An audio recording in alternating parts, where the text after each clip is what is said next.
Remember when I told you no matter where I go, I'll never leave your side, you will never be alone. Even when we go through changes, even when we're old, remember that I told you I'll find my way back home.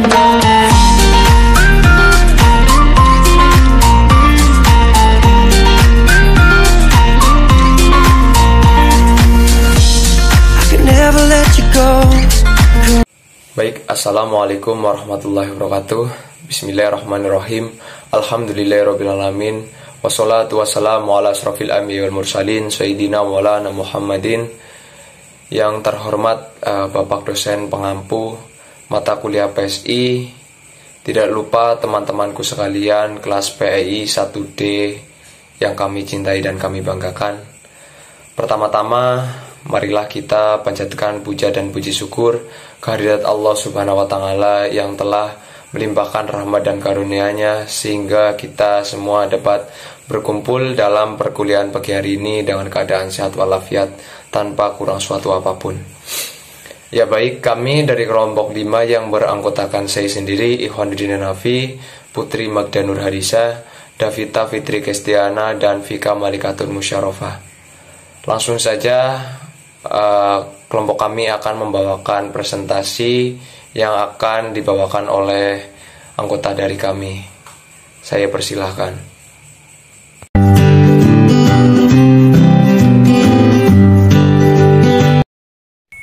Definisi Islam. Secara etimologi, Islam berasal dari bahasa Arab, yaitu kata aslama, mempunyai arti menyerahkan diri.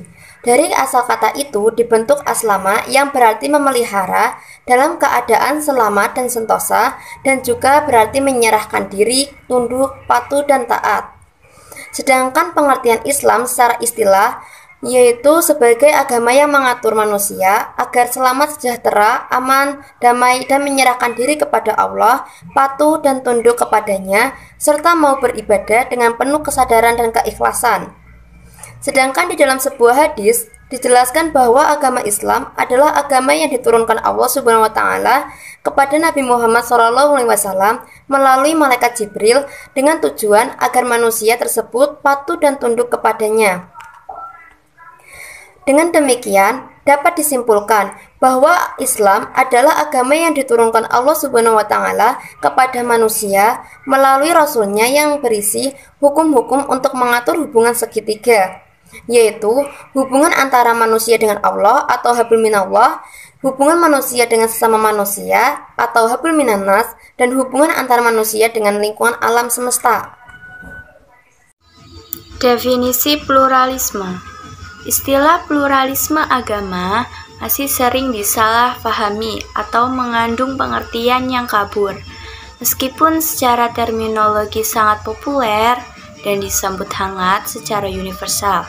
Secara etimologis, pluralisme agama berasal dari dua kata, yaitu pluralisme dan agama.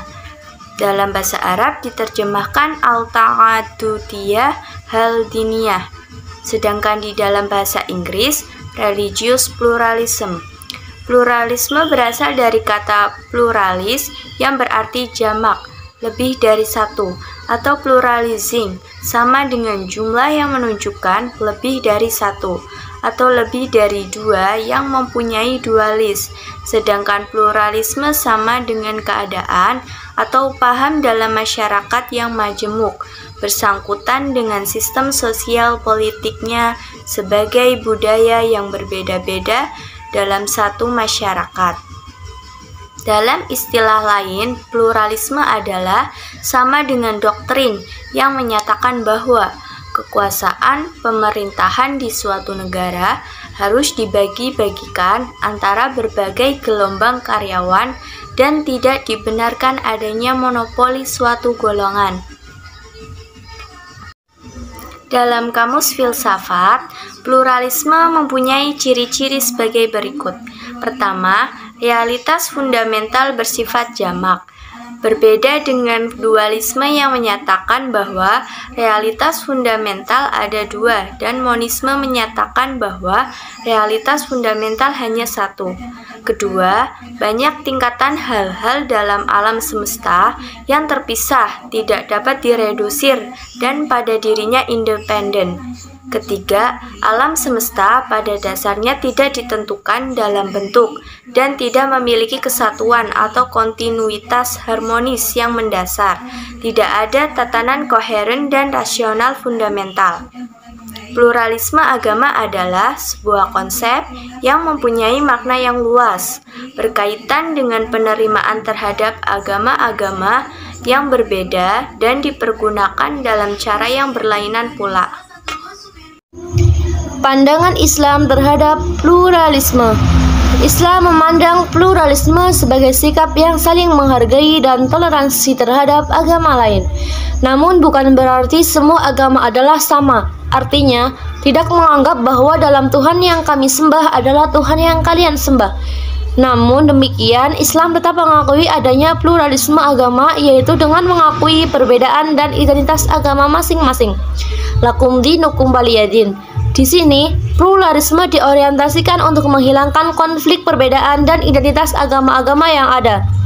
Konsep pluralisme dalam berbagai pandangan para intelektual Islam progresif telah menjadi diskursus yang sangat luas dan mendalam dalam dunia Islam, termasuk di Indonesia. Bahkan pluralisme telah berkembang pesat dalam pemikiran Islam lewat penggalian hermeneutika. Al-Quran Islam tidak menafsirkan pluralitas dalam masyarakat, tetapi pluralitas atau keanekaragaman dianggap sebagai sunatullah, hukum Tuhan, sebagaimana pendapat para intelektual Islam progresif.